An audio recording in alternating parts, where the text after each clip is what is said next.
Good evening, and thank you for coming. I have 3 children your age, roughly, 19 to 25, and so I know what a sacrifice it is for you to give up an evening in the middle of the semester.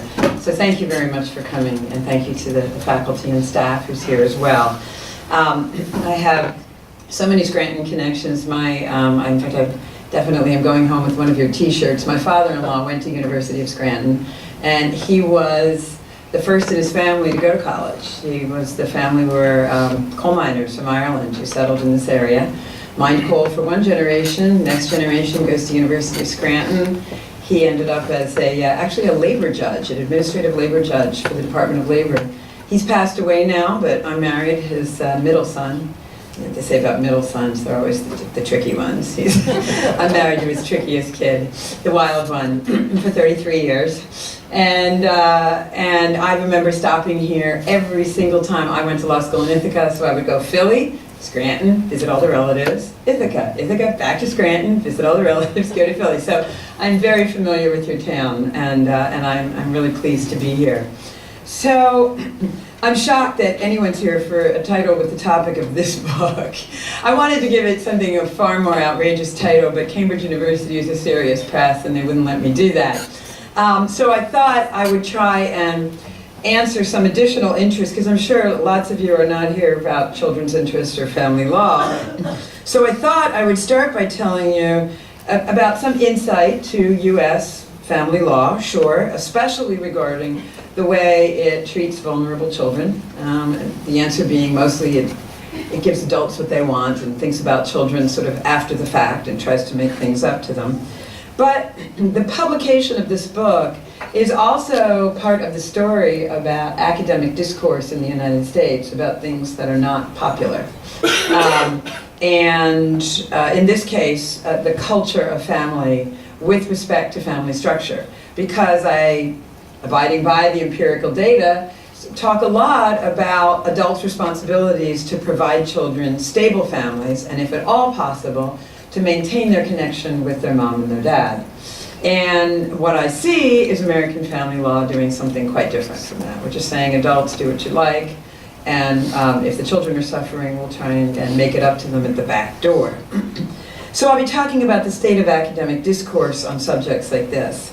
And given that it's a Catholic university, I haven't spoken at a Catholic university in ages. I teach at a state university, so it's been a while. But this topic poses interesting questions about moving culture and discourse regarding sex, marriage, and dating in the U.S. toward a healthier place, and what's the role of Catholics in that, especially in light of the recent insane scandals on clergy sex abuse. And it's not part of my resume, which is already just long enough to frighten my enemies. It's not meant to bore my friends. But I was head of a commission in Philadelphia. I investigated the Archdiocese of Philadelphia clerical sex abuse. I went through every file. And on my commission for 1 year was the chief of police, the head of the special victims unit, the head of that part of the prison who dealt with people in prison due to sex crimes, a lot of psychiatrists who dealt with these issues, as well as victims themselves. And I spent all of 2003 interviewing people in connection with that and doing a report on the Archdiocese of Philadelphia. So maybe something you want to talk about, but the question in my mind, of course, is how, as Catholics, we talk about these issues, particularly now, given the current crisis in the church. So let me tell you first about the book, second about its interrelationship with the state of academic discourse on these topics, and third, about the possibility of intelligent and helpful conversation from Catholics, conversation that serves people on these very fraught subjects of sex, marriage, and parenting. So I decided to write this book because a colleague of mine, a guy named Bill Wagner, who was a colleague of mine at the law school at Catholic University when I taught there, he said to me, you know, at the beginning of my career as family law professor, he said to me, you know, it's really weird. He goes, years ago we had all these laws that were designed to prevent people from having children outside of a marriage. And A lot of people think they're stupid laws because they involve the police breaking into bedrooms, and then they may very well be stupid laws, and nobody wants the police breaking into bedrooms, really. I don't think almost anybody wants that. But the point of these laws was to prevent children being born out of wedlock. And so there were laws against adultery. It was a criminal law to cheat on your spouse. There were laws against non-marital sex, called fornication. And there was this other category of laws called laws on illegitimacy that had what I regard as the very stupid idea that if you disadvantaged kids born out of wedlock, you'd frighten their parents away from doing it in the first place. So for instance, if you were a child born out of wedlock, you couldn't inherit from your father. You couldn't get, like if your mother was in a car accident and you lost your mother's services, it was called, you could not recover for the lost care of your mother if she was injured or even died for her wrongful death. The Supreme Court struck down all the laws on illegitimacy, thank goodness, as a violation of the equal protection of children. Children who are born outside of marriage need their parents every bit as much as children who are born inside of marriage. And so they were struck down by the Supreme Court in a series of opinions from the late 60s to the early 70s. These other laws, but there were also criminal laws against cohabitation. So there's like a couple of states that still have these laws on the books against cohabitation, fornication, adultery. There's a question as to whether or not they even could be enforced nowadays. But here's the interesting question. All of this is to lead up to this question that my colleague rolled up to me. He said, you know, the law used to be really concerned to assist children to be born inside of a marriage. And we know that it produces, on average, again, on average, this is not a statement about any individual person's outcome. On average, it produces better results for kids. And he said, what do we do for kids now? Because all those laws are either gone or they're in what we call in the law desuetude. That is, they're no longer enforced, even as they're on the books. So how does the law encourage adults to have children in a stable situation where they can be known and cared for and loved by the two people who brought them into this world? So it struck me as a really interesting question. So it was in my head, and it's no accident that it stayed in my head for the 17 years that it took to raise my youngest kid to get him off to college. And now my kid, my youngest, after a gap year, has started his first year in art school. My two oldest are out of college, etc. So it took me that long to find the time because I was running around the house. And I finally wrote this book. And what I discovered in my research is not only does the law not encourage folks to have marital children, but in fact, if you actually look at all three branches of government, the executive, the legislative, and the judicial, we actually valorize, is the word I used, adult sexual expression that might give birth to children with absolute reckless indifference to the well-being of the children. It's all about what the adults want and what the adults are choosing. And you know, if we can, we'll try and help the kids with social welfare programs when their situation proves problematic for them. So let me talk about first the fact that children really are advantaged by being in a stable situation with their mom and dad. And again, this is on average. And lots of people do a heroic job in the United States without this. In fact, 4 out of 10 children in the United States are not born into a marriage nowadays, 4 out of 10. But the fact is that family structure, as it's called in the literature, is still actually the most salient predictor of a child's overall economic, emotional, educational, and employment well-being. It's a stronger predictor than race. It's a stronger predictor than money. Is the family structure that we're raised in. So let me talk about this first, and then talk about how the law does not encourage this any longer. So when you look at large data sets of people in different family structures, you're tempted to say, listen, people are really advantaged if their family just has money. If you have money, you can get certain education, you have certain stability in your neighborhood, you're going to be able to get to certain schools, where you're going to meet certain people and get certain jobs. But it turns out that in these studies, even controlling for income it turns out that on average, children who are raised without a stably married mother and father simply do not fare as well. And it's interesting, this is the case even in countries like Sweden, Denmark, Norway, where their social welfare programs have brought cohabiting and married families to within about 3% of each other, financially speaking. Even there, children of non-marital households show the same difficulties as children in the United States, even though they have a far more generous social welfare program. Sarah McClanahan is the sociologist who most doubted that this could be true. She really, really wanted to say, listen, single moms are amazing, and they do a heroic job. But the fact is that just empirically speaking, one person just doesn't seem to be able to do it all on average. Sarah McClanahan went and studied what was it, what were the factors that led to the overall generally better outcomes for children in married, stable family structures. And she finds, sure, income accounts for it. She says income is maybe 50% of the story. If you have a second parent in the household stably for a long time, income is going to contribute to the well-being of the child.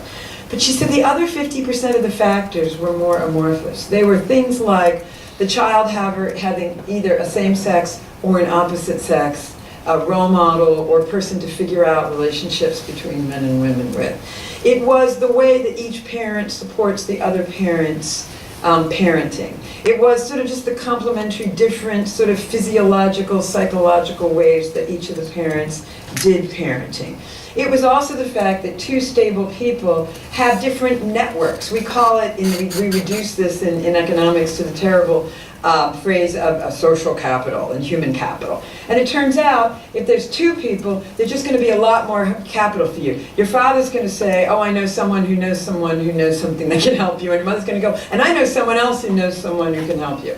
It also turns out to be the case that in marriage, you're much more likely to attract the human capital of in-laws. So for instance, people who have kids who are cohabiting are very reluctant to kind of invest huge in the cohabitation. Most cohabitations don't last. Most of them don't turn into marriage now. Cohabitation is the second biggest predictor for divorce. The first one is getting married at 20 or younger. Again, on average, don't sweat it. But the second highest predictor of divorce is having cohabited before you were married. So it just turns out that a lot of parents just don't invest in their kids' partners there. But they do invest in married partners, and they do invest in the kids of married partners. So there's all these things that go on in this complex network of a married relationship that end up conducing to the benefit of the children who are born there. The other side of the story is what's missing when you don't have that. One of the things that ends up being really interesting and really true in the United States is that if people have a sexual relationship and ends up having a child, or someone has a child from a previous relationship and then moves in with someone to cohabit with them, but we're not talking marriage in either household, it turns out that since cohabitation is so unstable, that people tend to have a series of males who are unrelated to the child. And in the United States, according to the Department of Justice violence statistics, the most dangerous place for a child is in a household with an unrelated adult male. So it's not just that marital family provides this stability, it's that a family that is not a marital family tends to see a series of unrelated males. And now in the United States, cohabitation is far more often not a one-time event. People don't cohabit and then get married. They don't get engaged, cohabit, and marry. They cohabit with a series of people, and they may or may not marry one of them.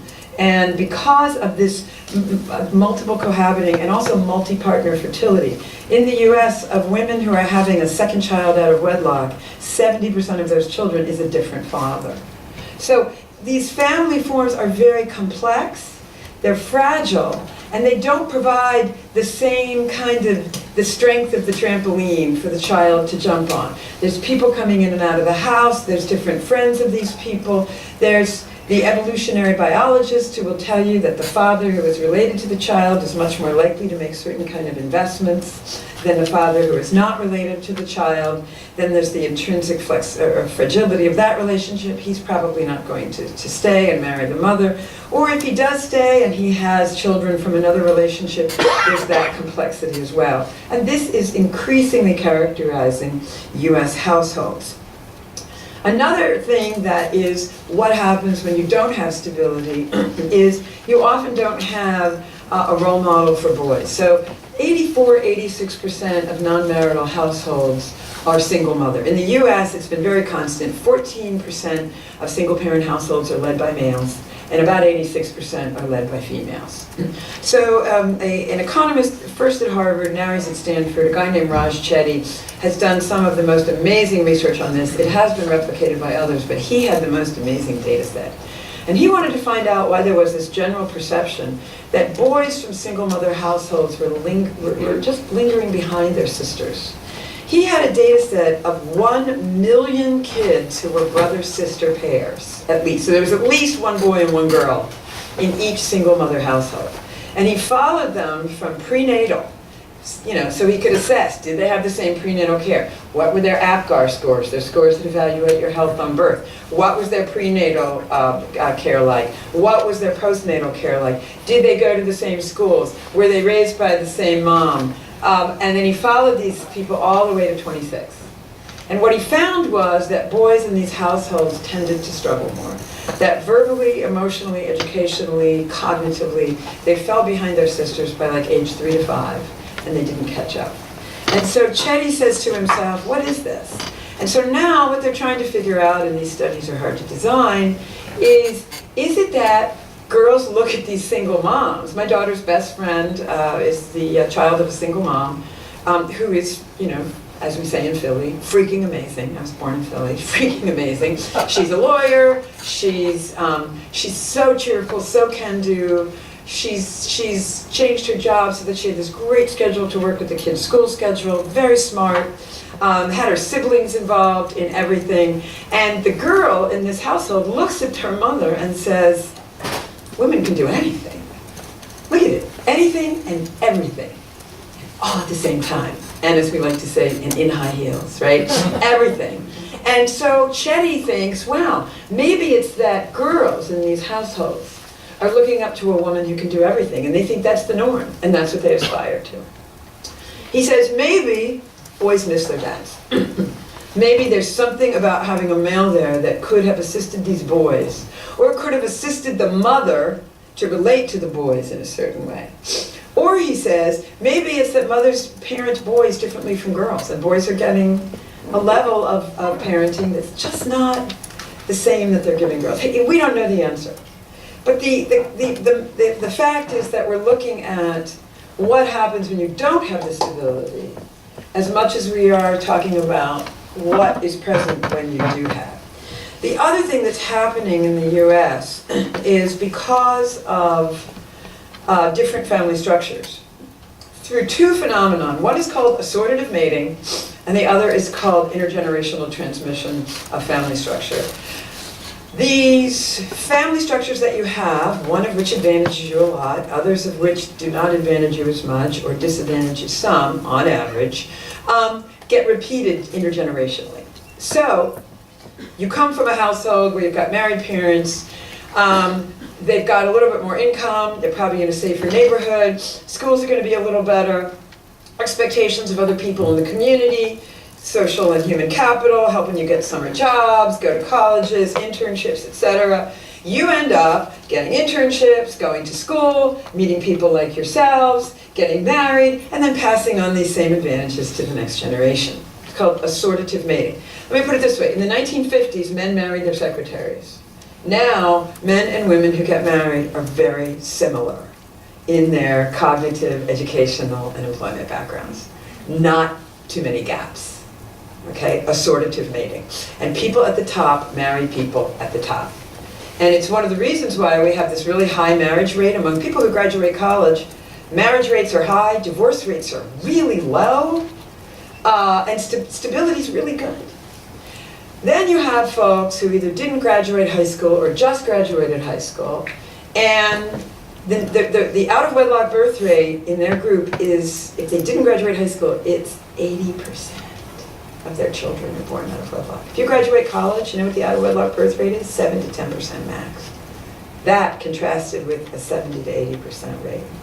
So the kids grow up in single-parent families. They don't have the benefit of the finances, the neighborhoods, the education, the other people who have this accomplishment around them. They have a model, if you look at the sort of the definitive book in this area by two, at that time, Philadelphia sociologists, Catherine Eden and Maria Kafalis, Promises I Can Keep, Why Poor Women Put Motherhood Before Marriage. These young people look around their neighborhood, and what they see is not a lot of stability. And they see that, you know what? Not a lot of opportunity cost to having a baby in this neighborhood, meaning if I have a baby, it's not like I'm giving up a great education or a great job. I don't really see those possibilities being so readily available in my life. There's also a lot of other social dynamics. A lot of the people in their neighborhood are involved in crime or drugs. There's a lot of men who are incarcerated. There's a lot of people who are in drugs. They are not going to make that their baby's father. They know that's not a good idea. But they sure would like a child. And they sure would like to be a gift to somebody. And so they have this child, and then along with their friends, they raise these children together, and it repeats in the next generation. And there's many other factors, but they're all in the book, and I'm trying to do all of it. As a result, the gap in income and wealth in the United States is growing dramatically. And because of the legacy of slavery and discrimination and Jim Crow, because African Americans in the United States started out in the lower socioeconomic group, we are now seeing the gap between black and white also grow along with the family structure gap. Okay?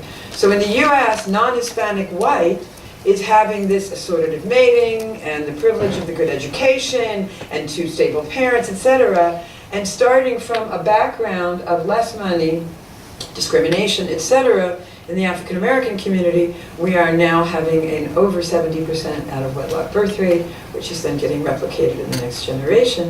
And it is producing a split between both races and socioeconomic groups in the US, which is truly tragic.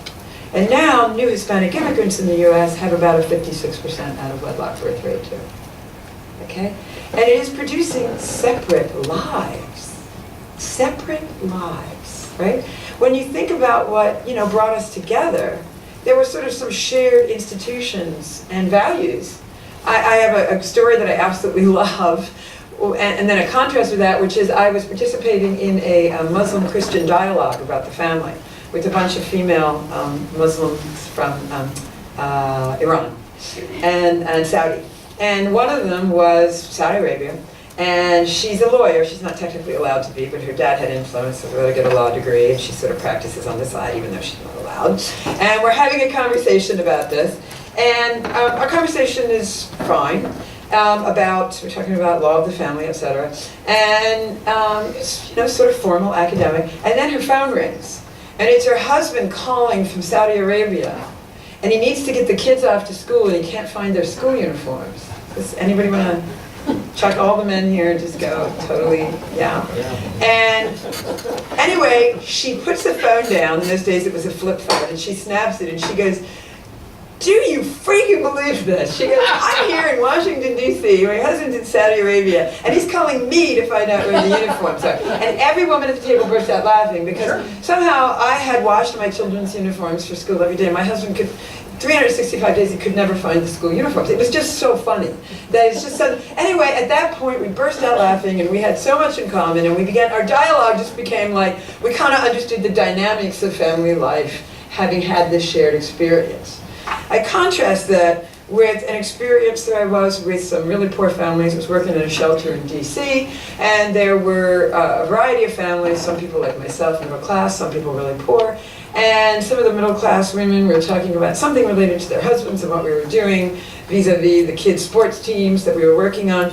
And this group of women, I noticed, they just drifted off. And they were all single moms. And we didn't mean to exclude anybody. We didn't mean to be cruel. We didn't mean to be exclusive. But we had different experiences. And they just felt they couldn't enter into this conversation.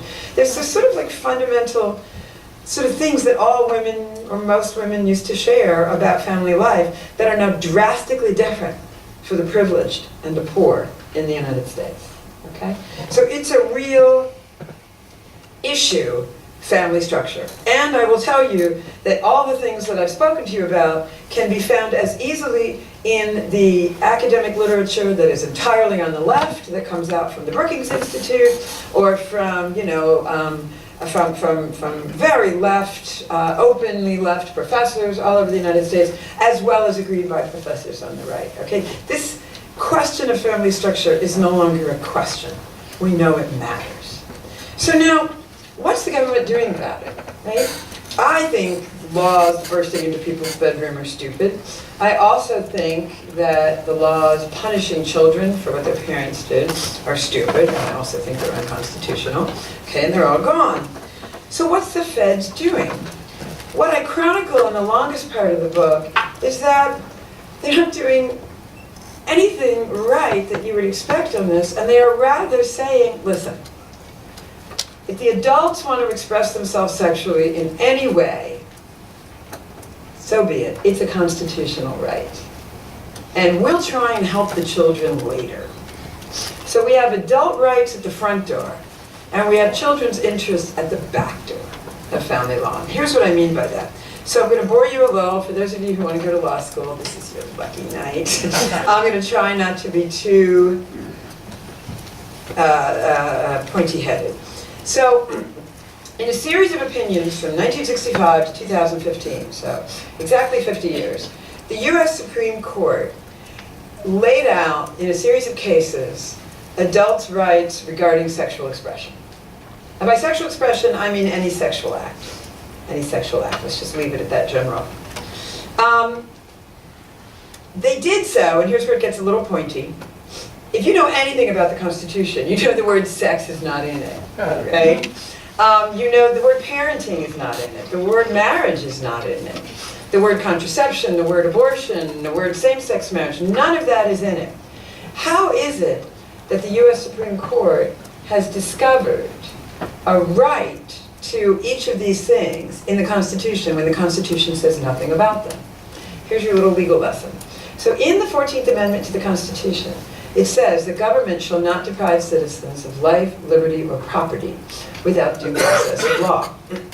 In a series of opinions beginning in the late 1800s and continuing to our day, the Supreme Court has held that when it says government shall not deprive citizens of liberty without due process, it means something about the processes you're entitled to. Like, I can't throw you in jail and just say, I'm sorry, I think you're guilty, and I feel really strongly about it.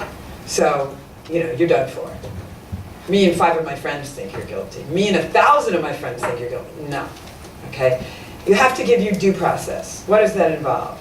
It means that we have to notify you of the charges against you.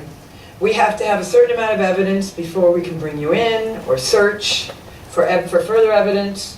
We have to presume that you're innocent.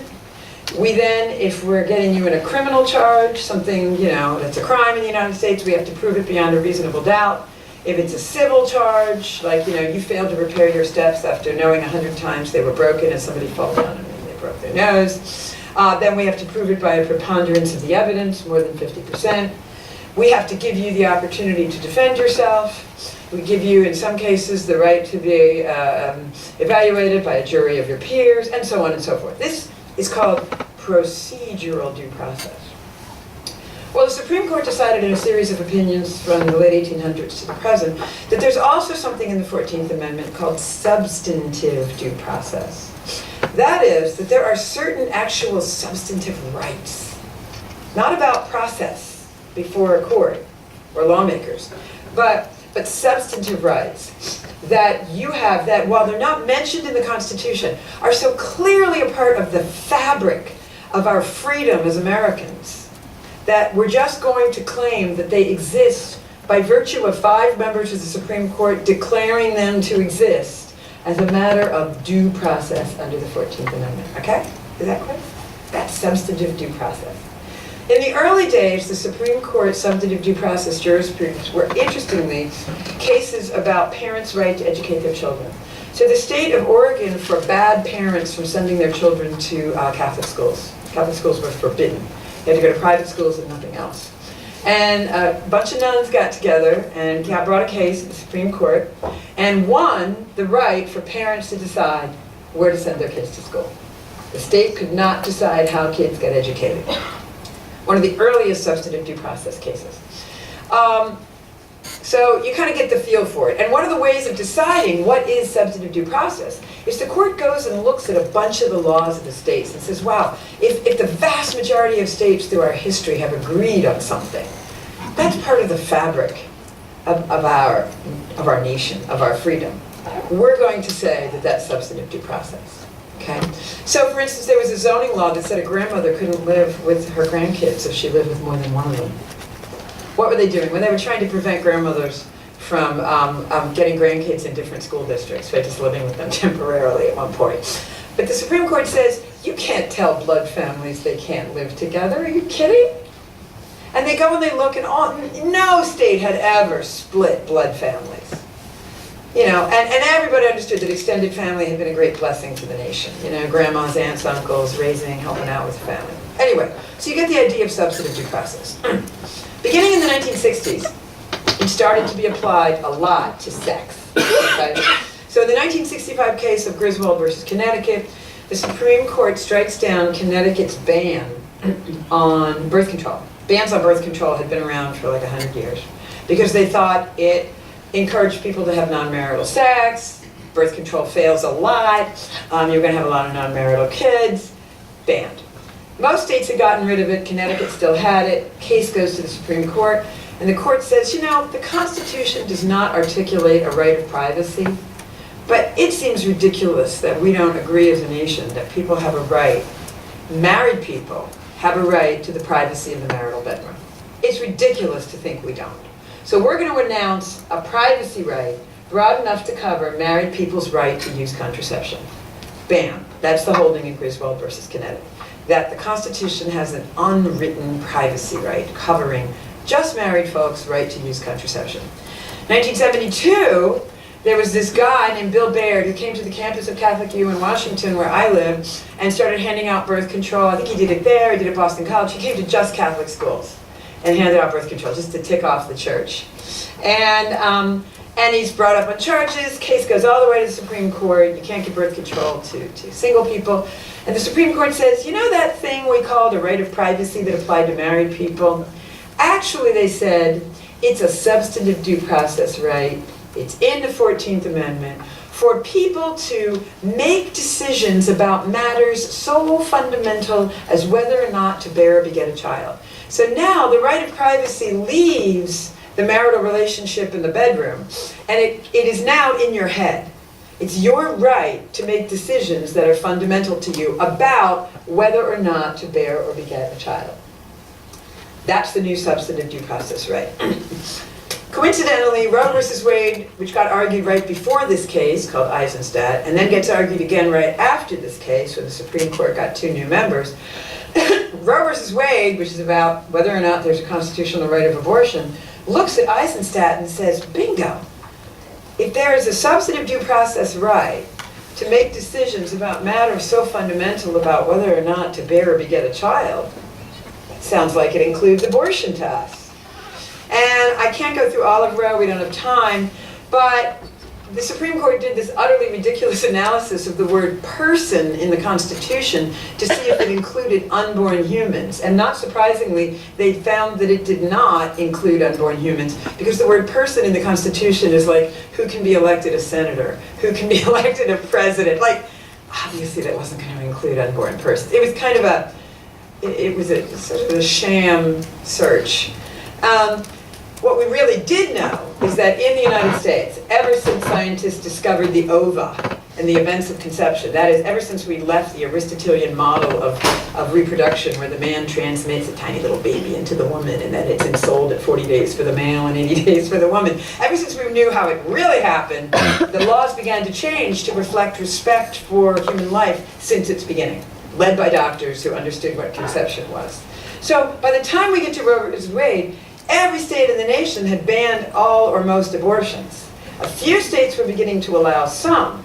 But if the Supreme Court really wanted to know what's the history and tradition of the nation, if that's really what substantive due process analysis is, then they would have said, of course it does not include a right to abortion. Every state and territory has mostly banned it for every reason except life of the mother since the beginning of the discovery of conception. Nonetheless, they just sort of marched past that analysis and said the right of abortion is the right to decide matters that are really important to you. Then we move along. We have another really important abortion decision in the 1990s where the Supreme Court says, you know what substantive due process is? It's the right to make decisions about your own identity and the shape of your universe. And Sandra O'Connor says, because people have really planned their lives around the ability to have sex without having a baby, even when their contraception fails, then that means that if they're going to be able to have sex without a child, it's not enough to have a right of contraception. We have to continue to give them a right of abortion because women shape their view of themselves and their universe by having sex that is not linked to a child. And so this is the holding of Casey. Then you get Supreme Court in 2003 in the Lawrence versus Texas case, takes the language out of Casey and says, if the right of substantive due process liberty means the right to make your own identity and to build your own universe according to how you see the world, then this includes homosexual sex. So Texas, which had criminalized it, most states had stopped criminalizing sodomy under their sodomy laws, that's what they were called. Texas still had an anti-sodomy law. The Supreme Court says having non-procreative sex, contracepted, aborted, same sex, is a fundamental constitutional right because it's a decision that constitutes who you are. And therefore, contraceptive sex, abortion, sodomy, it's all about non-procreative sex. And therefore, it's a constitutional right. And we said so in Griswold, Eisenstadt, and Roe, and now we're going to say so in Lawrence. Then finally, we get to the Obergefell opinion in 2015, where the Supreme Court is asked, is there anything special about a procreative pair versus a non-procreative sexual pair? Is there anything special about a procreative pair who will be related to the children they give birth to, and those children will know their biological mother and father, versus a pair who, in every case, the children will not know either a mother or a father or both? Is there anything different about that? And the court says, no, there isn't. That the constitutional right is to express your identity through your sexual actions. Some people wish to express them in homosexual relationships, and if you don't give that the same label as the heterosexual relationship, then that's a way of disrespecting their sexual choices. And therefore, same-sex marriage is a constitutional right. Okay? So this is how we got there, through the valorizing of sex, first related to marriage, but then indifferent to marriage and specifically cut off from children. Okay? That's how we get from the contraception and abortion cases to Obergefell. So the Supreme Court has basically valorized non-procreative sex, indifferent to whether it's in marriage or out, in its opinions.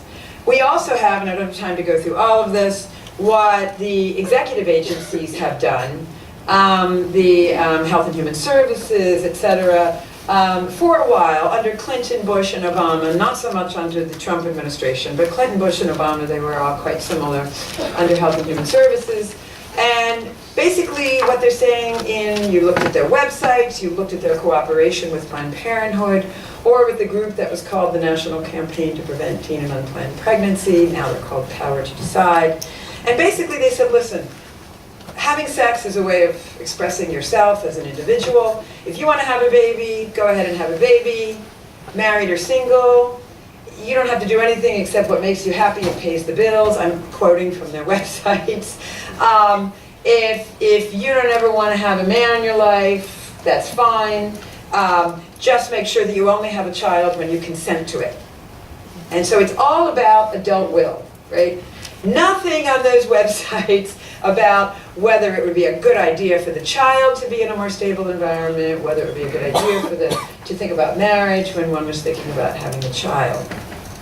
The National Campaign to Prevent Teen and Unplanned Pregnancy, one of the closest collaborators of the Department of Health and Human Services under especially the Obama administration, actually had a website, what's it called? Frisky Fridays is either the website or one of the programs on their website, where they were basically kind of giving people like aphrodisiac food and pornographic postcards to give to your significant other to have a sexy weekend. And it's like, yeah, but what about the kids? It's simply all about what the adults want. What about the kids? Well, the usual response is the feds in the state give out $2.5 million a year of birth control. So we are taking care of the question of not having children. The problems with that are manifold, okay? The first is that the very people to whom free contraception has been given since 1970, right? Anybody who's at or below the poverty line, and it's about 200 to 300% of the poverty line in the United States, according to a myriad of federal programs that I outline in the book. The people receiving the most free contraception have the highest unintended and out-of-wedlock birth rates in the United States. Drastically higher than people who have paid for contraception. And part of it is because it's not really about contraception for them. Everybody knows where to get it and how to use it these days. And when you interview the poorest women in the quantitative and qualitative literature books on this, they say, listen, I know Planned Parenthood's going over by heart. They give it away for free. You can walk in and get it anytime. That's not an issue. They say, but there's other reasons in my life that I want to have this child. And it's going to be a great thing for me. So contraception hasn't actually worked. Some of the best literature on this is by President Obama's Fed chairwoman, Janet Yellen, who was head of the Federal Reserve, who she and her husband, the Nobel Prize-winning economist George Akerlof, and another guy, David Katz, wrote sort of the definitive piece on why a widespread contraception and abortion would lead to more out-of-wedlock pregnancies, less marriage, and more abortion. So it's something called a combination of risk compensation, for those of you who have studied this in economics, and the prisoner's dilemma.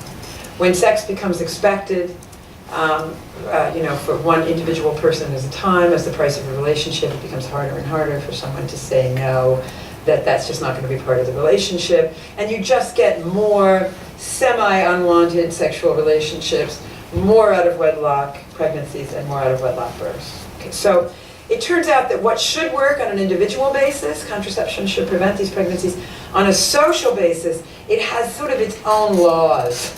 Its own law and econ phenomenon that I think the best articles on this are Janet Yellen's piece. There's another book called The Logic of Life, which is by a guy named Hartford, and it's just law and econ. And another really great piece about it is by an economist named Tim Reichert called Bitter Pill. But I mean, you just can't gainsay the out-of-wedlock birth rate after we began distributing free contraception went from 5% to 40% in the United States. And among the poor, it went from 5% to 72%. So it has its own social dynamics. It changes the whole marketplace of sex, dating, and marriage so that you get more of what you hope to prevent, not less, okay? So contraception doesn't really work as a federal policy. I also look in the book not only at all the contraceptive policies since the 1970s on a federal and state level, but I look at every federal program that has attempted to make up the kids at the back door for the family structure difficulties that the government seems to almost be encouraging at the front door. And to make a long story short, nobody on the left or the right really thinks most of these programs are doing much good. Even Head Start, we would love to think Head Start would do a lot of good, but it just doesn't have any statistically significant outcomes. Okay. The programs that have worked sort of better than some others are the Nurse-Family Partnership, going into new mothers' houses, and the Moving to Opportunity, where they literally take young kids from neighborhoods that are highly concentrated, single parenthood or crime or drugs, and they put them in safer neighborhoods. They do not put the government housing in some of the most difficult neighborhoods. They move these kids elsewhere, and then they provide mentoring and a community for them. And these seem to have some effect. So there are some, the government programs do a decent job with the basics, they don't do a huge job in making up to kids for the educational, the employment, the cognitive, the emotional that results from family structure. They provide the basics, but they don't do a whole lot better. Brookings Institute, sort of the left-leaning think tank, well, not left-leaning, the left think tank in Washington, D.C., had just concluded in its major report on this, there was just something about the web of relationships in a stable marital family that provides things that the government really struggles to provide and is really unable to do, much as it has tried. Billions and billions of dollars a year since the early 1960s, okay? I do a part of the book where I talk about how it's unethical not to do something better. I use mostly the environmental philosopher, actually the philosopher sort of credited with inventing environmentalism, Hans Jonas, in his book, The Imperative of Responsibility. And I use his discussion of the rights of children regarding a clean environment in the future. And I use that as applicable to the responsibilities of adults. Children do not ask to be born.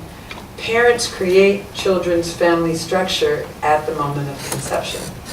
And therefore, the fact that whether you believe in God or not, the fact that whether you think it's nature or nature's God has placed procreation at that moment of sexual intercourse should make us think, I better be responsible to the generation I'm creating at this time.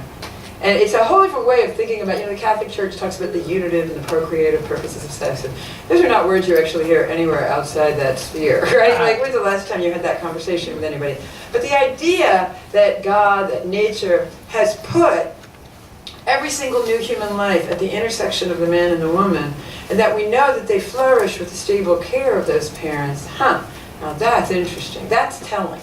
And what does it say to us about the responsibility of adults to children at the moment they create those children's family structure?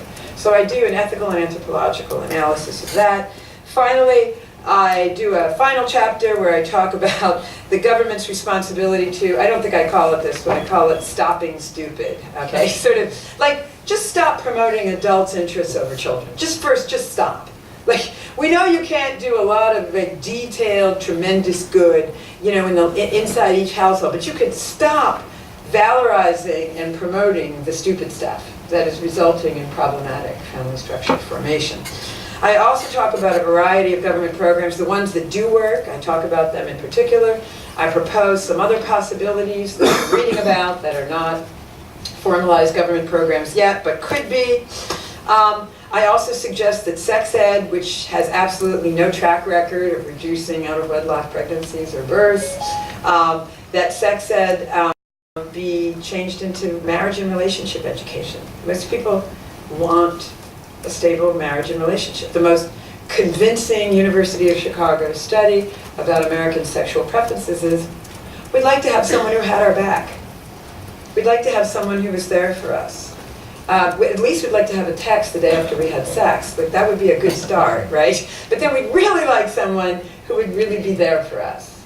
And it turns out that if you ask men and women, women slightly more than men, women prefer commitment slightly more than men, but men actually prefer it very strongly too. Yes, you can have all these hysterical studies, and they really are interesting, and I've seen them done in 160 countries. I've seen the meta-analysis of this, where they have random people walk up to men and to women in a college campus or in a particular city and invite them for a casual, no-holds-barred, no-strings sex. And women say no in almost 100% of cases, and men say yes in a very high percentage of cases. And whether they really mean it or not, who knows, but it's an interesting phenomenon, and it's been recorded across dozens and dozens and dozens and dozens of countries. So the idea that that both people are slightly different on this, men and women have slightly different preferences, that the marketplace that we have now trivializes sex, that even though you can, in one of these funny experiments, talk men into saying, yeah, casual sex would be fine, if you actually investigate their preferences over a long run, say, I'd really like to have someone who's got my back for the long run. I'd like to have somebody who I can count on. Romantically, practically, etc. The differences between the sexes over time don't end up being all that dramatic over time in terms of the desire for stability. I actually know, because the government will promote birth control ad infinitum, they'll never get over the idea that there's just, this stuff has got to work, for goodness sake. I just can't imagine that it doesn't. And in case you have the idea that Republicans are against it and Democrats are for it, Republicans are every bit as for it as Democrats. You got some who aren't, but it was Richard Nixon who, in his National Security Memorandum 2000, invented the idea of dumping enormous quantities of contraception into poorer countries to depress their population so that they would not pose a security threat to us. Bush president, the senior one, his nickname in Washington for the old-fashioned name of condoms was Rubbers Bush, for how much he wanted to just push contraception, especially into the poorer populations. Bush Jr., same way. Their family, Barbara Bush, the daughters Bush are very close friends with Planned Parenthood. They just cannot imagine that contraception can't work. And so I do a lengthy discussion in the book that I can't repeat here regarding how it hasn't worked sociologically and the effect it has on the marketplace of dating and relationships, where basically it says to couples, don't worry, sex never has to say tomorrow. That just forgetting, even though obviously there's lots of sex that people have no mental concept of children in their mind at the time, but the fact that sex has that power is pretty awe-inspiring. But to say to a couple, just forget about the fact that this could create a new life, an eternal soul, forget about the fact that it bonds you even, just forget about that. And then tell me that that's a great way to form lasting couples or good parents. Like, just totally forget that you need to see each other tomorrow for any reason, let alone that you could have a child together.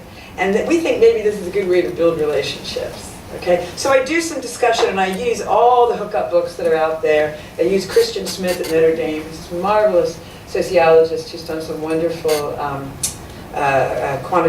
qualitative interviews with Notre Dame students.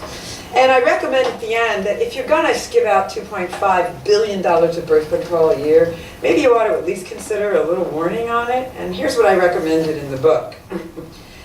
Sex is significant, not only because it makes an important connection between the adults, but because it makes babies. The moment of conception is the moment the child's family structure is formed. Family structure matters. Parents make their children's family structure when they have sex. And a stable, healthy marriage is very good for children. If you get in the habit of distancing yourself emotionally and mentally from sexual partners and from the children you might create, it could be harder for you to form a strong marriage someday, or for you and your spouse to accept children. In addition to its health effects on women, it's possible that widespread reliance on contraception increases the pressure on women to participate in sex they don't really want, and thereby also increases rates of non-marital birth and abortion. I kind of like that as the Surgeon General's warning, right, when the government does this. So let me just make two final quick points, having sort of laid out my argument there. The first thing is to say that when I suggest that, kids like to know their parents, and parents are good for their kids, generally speaking, I definitely get called a hater in the academy.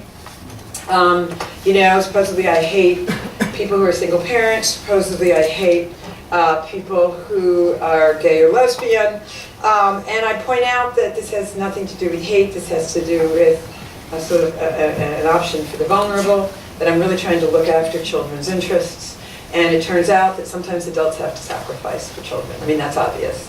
But I'm saying that lots of people talk about the need for us to sacrifice for children. The environmental movement rightly talks about the need to sacrifice so that we don't have continuing drastic effects on the climate, right? I mean, that's right. Turns out that just like we have to sacrifice in consumption, in the way we spend our money, materialism, you also really need to think about the fact that sex makes children, and you have to make a sacrifice at times for children, for their family, in connection with sex. Why is it okay to talk about making sacrifices for children in every other arena, but not with sex, okay? When I put this book out, yeah, sure, I got covered, but not in the usual law reviews that cover books like this. A book came out that was a lot like this from a guy who's a very famous liberal professor who, does not agree with me on several things, but he had some things in common. His book was reviewed in every major law review. Mine will not be reviewed. Okay, it's blacklisted. No matter that Cambridge University published it, no matter that all my sources are peer-reviewed journal, there's no ideology in those footnotes. Okay, just so you know, this is the state of things. When I went to Temple University to supposedly debate the book, all 3 family law professors said that they would not debate me. It wasn't worth it. They all came and watched, and then sort of lobbed questions from the audience, but they wouldn't actually sit up on a stage and take questions from me. That's not good. And I'm at a university that is hugely free speechy. Hugely free. When I filed a brief in this Supreme Court on religious freedom or on same-sex marriage cases, I have colleagues on the side with me, and I have colleagues who file against me. And you know what we do? We go to each other's classes, and we have an honest conversation in front of our students. We don't refuse to debate the other. We don't refuse to review the books of people we disagree with. But I'm just warning you that that's the price of this kind of position that I have. Luckily, you know, I get paid, my husband's nice, I have great kids, I have a happy life. Luckily, I don't derive all my self-worth from this, but it's not pleasant. And sometimes you begin to think, maybe I am stupid. You know, they call me stupid, maybe I am stupid, because maybe my arguments just aren't good enough. What do I need to do here? Final point I want to make, and then we'll take some questions, is, you know, what's the place of Catholics in this discourse? Particularly in light of the fact that a church, which takes all kinds of very unpopular positions on sex, marriage, and parenting, has now been shown to be riddled with scandal precisely on sex. Okay? How do we speak? Well, there's a couple of things. One, of course, is to heed Pope Francis's very good advice, that it was never all about the bureaucracy in the first place. It was always about whether or not we actually came to know and love the person of Christ, and whether we actually could conform ourselves to becoming a witness to him in the world. So people see us and they say, oh my gosh, that kind of message is very much alive. He's alive in us. And none of that is changed because of the fact that some people have been hypocrites and have completely undermined their ability to speak publicly. Second, I think, you know, it's always been the case, if you look at Catholic documents on the role of the laity, that our vineyard, if you will, was supposed to be the world. You know, we're supposed to be everywhere that clergy and religious can't go. Right? They're not on Wall Street, unless I'm missing something, right? They're not in the Capitol. That I know, because I've been there. They're not, you know, starting online, you know, stores. All of this, we are asked as laity to permeate with gospel goodness, with gospel truth. It looks like our job just got, you know, our job description and the size of it just got broadened. It's going to be up to the laity to make or break this. It's interesting, in the United States, it was always, as this unfolded, first in the 90s, then in the early 2000s, and now here, the scope and size of the sex abuse, it kind of, it helped me understand why, even though I work with so many wonderful, you know, the word exemplary sounds so old-fashioned, but just good, holy, humble, marvelous, not clerical or triumphalist priests and religious. But I work with a lot of bishops, religious, clergy, etc. And especially at the national level of the bishops, I have always found them, you know, less than talented at talking about sex, marriage, and parenting in a way that reaches people of the age of the students here. I find it formalistic, old-fashioned, taken out of documents that are no longer in terms that you use, or failing to connect to the values that you hold particularly dear. And the size of this scandal, I thought to myself, oh, they actually don't understand. They haven't actually thought about it. It's not been their interest.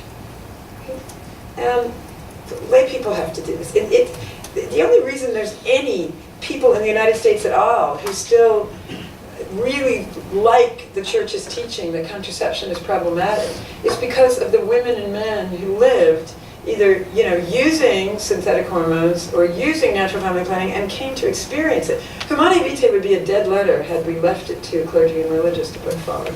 The document on birth control is really still alive because lay women and men said, I've lived through this. I think I have some observations. And I think they've got a point here. So lay people are going to be entrusted going forward with these topics, I think, even more so. There's many avenues. There's the experiential, your experience in the sex, marriage, and dating and marriage marketplace. There's the children's rights argument. There's the argument that family structure is now a huge part of the gaps in the United States. There's human rights arguments coming from there. There's many ways you could do this. But my final word is that if it's going to be done, if we're going to have these conversations, it's going to be lay people having them.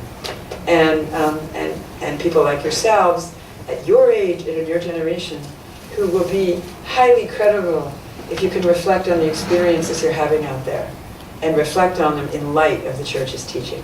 I think I've talked plenty. I'm going to stop now and just take questions. Yes? Very good.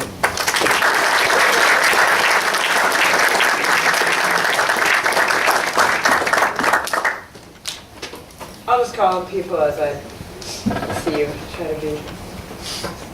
the first one covers the rest. Go ahead, thank you. The kids are. You didn't mention the welfare state. You know, the black family was a stable family. I mean, I'm the first person to mention this. I mean, there are reports on this. But you have to put some, I don't know if you do in the book, something about the welfare state, because there seems to be an obvious correlation between increased, the Great Society and the breakdown of the family. Even Clinton recognized this. So there's an outstanding debate there between economists and sociologists as to whether government aid was itself a cause of the breakdown of the family. And I think you would find people on the right would be citing to literature that says it was a very strong cause. But even now, people on the left, you would find more people who agree that if you have basically a spouse substitute for income, that would it persuade you to have that child? It's not that generous, but it might put you over the edge. It might be a tipping point for some. The most persuasive literature I've seen shows that it's not just any sort of what we call TANF. It used to be called Aid to Families with Dependent Children, the word welfare. Now it's called TANF, Temporary Assistance to Needy Families, since '96. That it does, in fact, look like over a certain dollar amount of TANF, there may be some greater inclination to say, I can afford a child now. But I would never say it's that simple either, right? I think we do have, in addition to that, we have everything from media, valorizing sort of sex unrelated to marriage and kids. You have certain strands of feminism that talk to sort of an individualist game, that freedom is really never in community. Feminism that talked about marriage being itself kind of enslaving or problematic just on its own. So I'm not an expert on the economic literature of the welfare state, but I do know that it's a fight. I'm not sure I don't think you can say that it's a slam dunk, that it's the major cause, but I think you would find a lot of agreement that it's been part of the cause. And the question then comes, if you had less of that, could you reverse things? And now it seems that it's so entrenched that I'm not sure that there's a lot of people who believe that simply taking that away would actually bring marriage back. It might have some effect, but I don't know too many people willing to hazard a guess on that.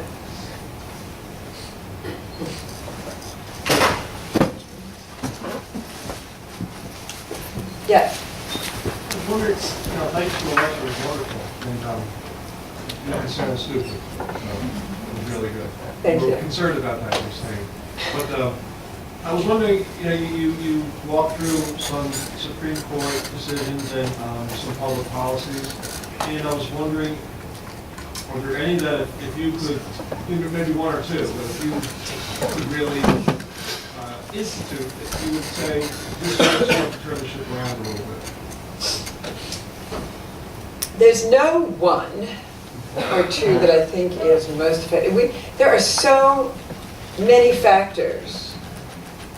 And I cover, at one point in the book, I do should even look at the list of them.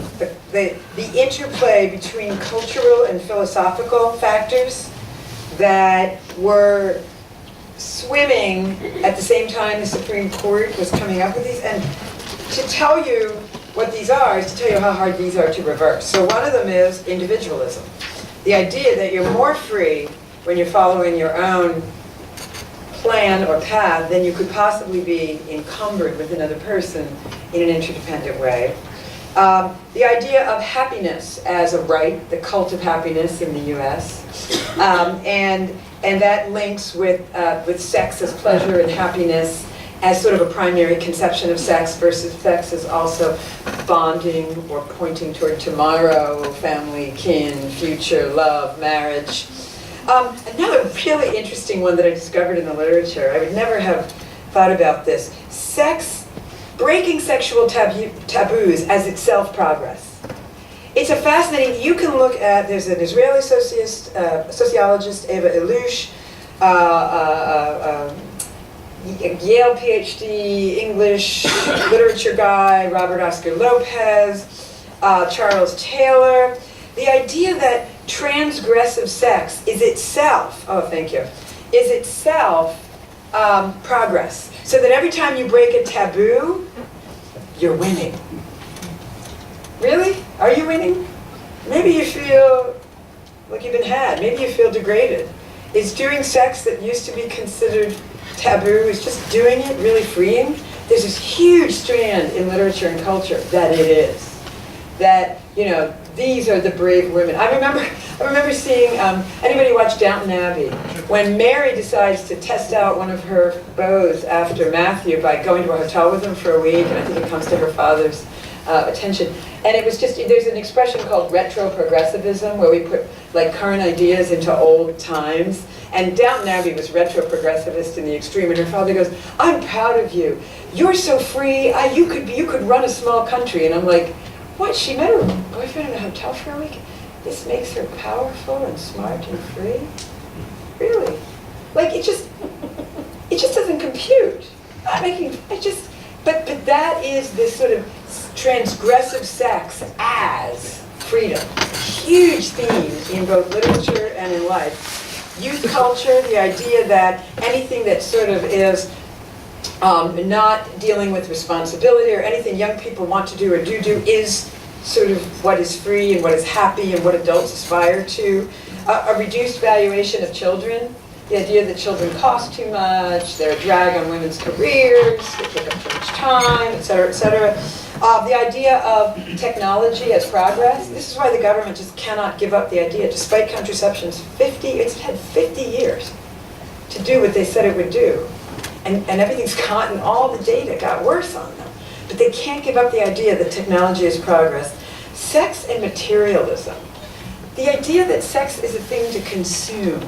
There's a great line in here. Eva Illush has a book called something like Consuming the Romantic Utopia. Her other book is called Love Hurts. Really, I recommend you read her. And here, she writes, the norm of capitalist materialism, of consuming as pleasure, right? Just going to the mall and buying things as pleasure. Self-expression and fulfillment. You're going to be you if you buy the same jeans everyone else buys at the Gap this year, right? You are self-expressive if you go buy something. Has invaded the sexual arena. She calls it a consumerist idiom of postmodern culture, promising transgression through the consuming of leisure and nature. Like, these are deep and pervasive cultural trends.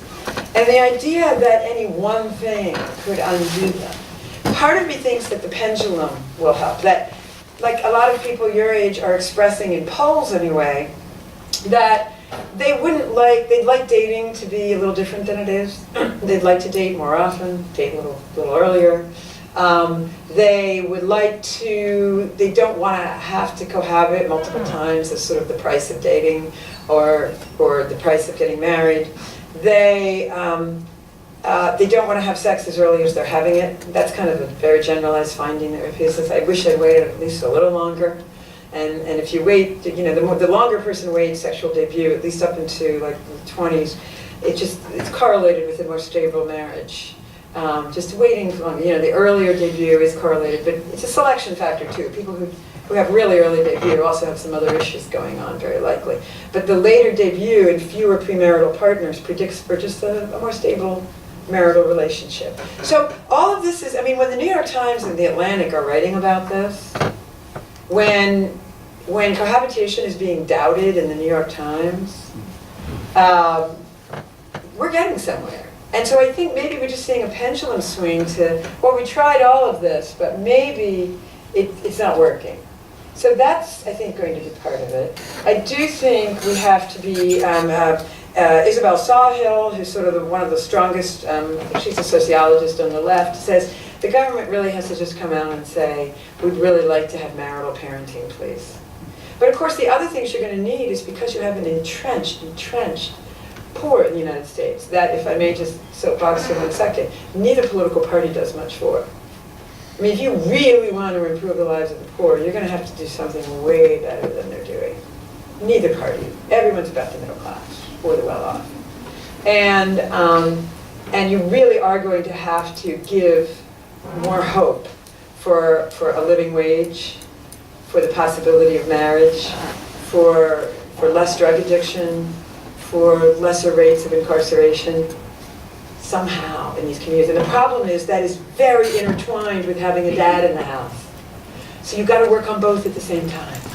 And so the left and the right have to swallow their pride and stop saying they're going to kick each other and they're going to be uncivil and everything else, and realize that there are things we have to do as a community, or even as the government, and there's things that we have to do as individual families to take responsibility, and the government should be on the side of the stable family, not against it, not promoting the opposite.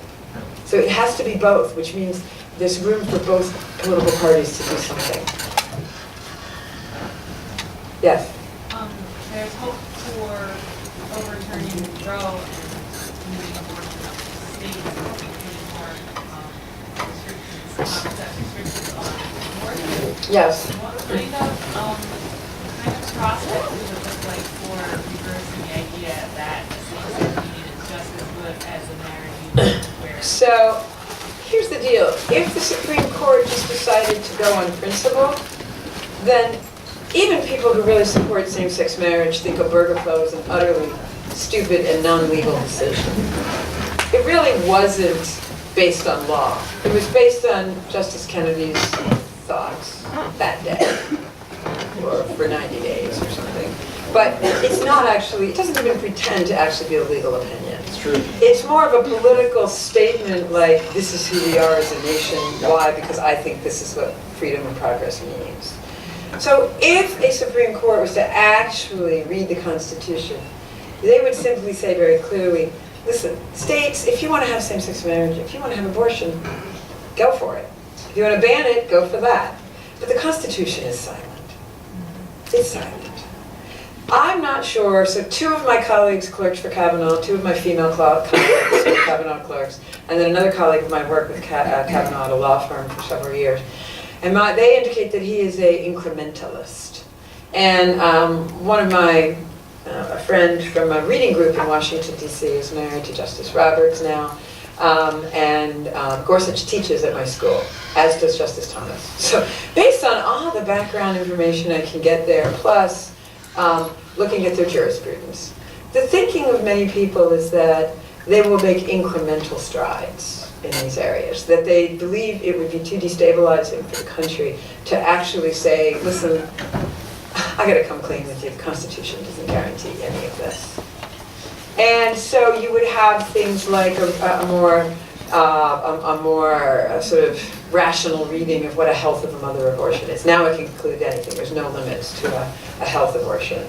You might have more restrictions on, states could regulate it more, or they could express more interest in the child before birth. I'm going to a conference in a couple of weeks where people are beginning, I think people have been thinking about this for a long time, but there's going to be a shared discussion about what might be possible.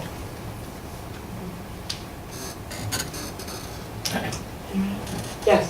So when you argue abortion with someone who's in favor of it, usually, at least for me, it comes down to, well, what if the woman has become pregnant via some form of sexual abuse? Right. Is it within her right to have that abortion, like from a moral standpoint? How do you argue that? Well, it's never easy, right? That's the hardest one. The good news is that abortions for reasons of rape, according to Planned Parenthood's internal counting, their former research affiliate, Alan Guttmacher Institute, are infinitesimal. Okay, so the good news is that we don't have to face this problem much, if at all. And the second thing to say is that I always say to people, this conversation is none about my morally judging you. I'm making a principled point here, but it's not my place to judge you, right? It's between you and God. The next thing I usually say has to do with the fact that no matter how this life is conceived, no matter how, that it is an objectively wrong thing to destroy another human, no matter the sins of the father, right? The other thing I like to add is that the pro-life movement, interestingly not the pro-choice movement, the pro-life movement has a place for that woman to go and be taken care of. I get so annoyed when we get said, oh, you only care about the child before birth, you don't care for the woman. The Catholic Church is the largest private provider of services to women in the United States, poor women, sick women, pregnant women. I was speaking at a benefit a few weeks ago, and this is just representative. There's 3,300 crisis pregnancy centers, but there's more. There's places for women to live, places for the child to be adopted if she wishes to raise the child. This place I was in Cincinnati, this woman has got 14 apartments where a woman in a crisis pregnancy can live for 4 years, right? 4 years. And she's just one little center in one town, in one state. There's thousands, okay? So this is what we say, but as importantly, that's what we do. Write some checks, folks. Do you have the address? Yes, actually, yes, I do. I can give that to you. I don't have it on my We'll person, post it. but I have it. Can I Yes. just add That's to something what that you can actually do. Yeah. I just wanted to add to what Helen just said, that I work with post-abortive men and women that have had an abortion due to the rape. They don't heal, but if they have the child, they are able to even heal from even the experience of the rape through giving that baby life. Because out of great evils, God brings great goods. That's It's much more complex than people give it credit for, isn't it? Like there's, again, like even trying to talk about, gee, why contraception can't solve non-marital or unintended birth. It's the most logical thing in the world. Or you know, not having to face the child of your rapist. I mean, on paper, but we need research and we need experienced people to talk about it. And this sort of slapdash argument that you would be cruel to force this woman to, there's always more to it. And an intelligent argument takes a little longer. And people usually give that back and forth. Thank you. Yeah. I hate to make you repeat yourself, but you mentioned a study before about contraception and the fact that it's not preventing pregnancy the way that a lot of politicians say. You know, that's why they still support Planned Parenthood. What was that study again? So, the 1996 Quarterly Journal of Economics, it's cited in my book, but if you just look this up, it's Janet Yellen, Yellen, her husband, George Akerlof, Akerlof, and David Katz. If you look up Akerlof, Yellen, and Katz, 1996 Quarterly Journal of Economics, it's called something about out-of-wedlock childbearing, and it's a study of what happens when abortion and contraception are widespread. And the other one you really want to read is Tim Reichert, Reichert, Bitter Pill. It's online. Thank you. Yeah. Do you think that by prioritizing children's interests over adults, you could be indirectly like decreasing women's rights, considering it's like majority of their decision versus men? Yeah, you don't have to. You could work it that way. People who wanted to decrease women's rights could. But it doesn't have to. In fact, it's my contention that by defining women's freedom as freedom to have sex without children, that the feminist movement has lost, as the opportunity cost of that, is they never demanded that the government take care of women with children. So we're the only developed nation in the world without maternity and paternity leave. I think that's an opportunity cost of feminism's obsession with abortion. So sure, it's possible to manipulate a valorizing of children's rights so that you put all the sacrifice on women, but I don't think we're there anymore. I think that would have been decades ago that would have been gotten away with. Now, it's so much understood that, and one of the, I mean, still, you know, you can fight about the housework wars. It's still the case that men don't do quite as much as women at home. They do a lot more than they used to. They do a lot more of child minding than they used to. It doesn't have to be. But to me, the flip side of that is by declaring that women's freedom is only without children, we've missed the opportunity to demand that, to the extent government policy gets involved in this, it helps us to be free with children. I think that's a choice that feminism made, and I think it was a bad choice. Some strands of feminism. I still call myself a feminist, but some strands of feminism. Great student, thank you for speaking up. All right. Last one. Last question, okay. Can you Good. tell us something about women speak for themselves? I just closed Women Speak for Themselves because I got tired of raising money. I was doing less academic work and more raising money. So Women Speak for Themselves, it's still online if you want to look at it. It was a reaction to the government's insistence that religious institutions, even Catholic ones, provide contraception, including some that might act on embryos. And really, I had women who don't hate contraception on the list of it, but I eventually got 77,000 women who just said, we're really tired of the government defining women's freedom, as if like all a politician has to do is go, free contraception, and oh, you got my vote, right? Which is what it was. It was the campaign year, free contraception. And we wrote a letter, an open letter. I started with just 24 of my friends, and then without trying, it went to 77,000 women's signatures who said, you know, we'd really like it if you took care of us in other ways as women, and just throwing free contraception at us is not the sine qua non of women's freedom. And also, we really don't like you crushing religious freedom. In the US, women practice religion more than men on average, like a fair amount more. So crushing religious freedom ends up crushing women more, so bad idea. And so I spent 6 years putting out information, good studies, tips for women to get involved on these types of questions. And it's still out there on the website. I was also media training 25 women a year free. I was flying 25 women, including students, to Washington every year and doing 2 days of full-out television, radio, and lobbying training. But I was raising money for it in a way that was wearing me out, and I wasn't able to think. And so I had to stop. Thank you. Thank you so much for coming.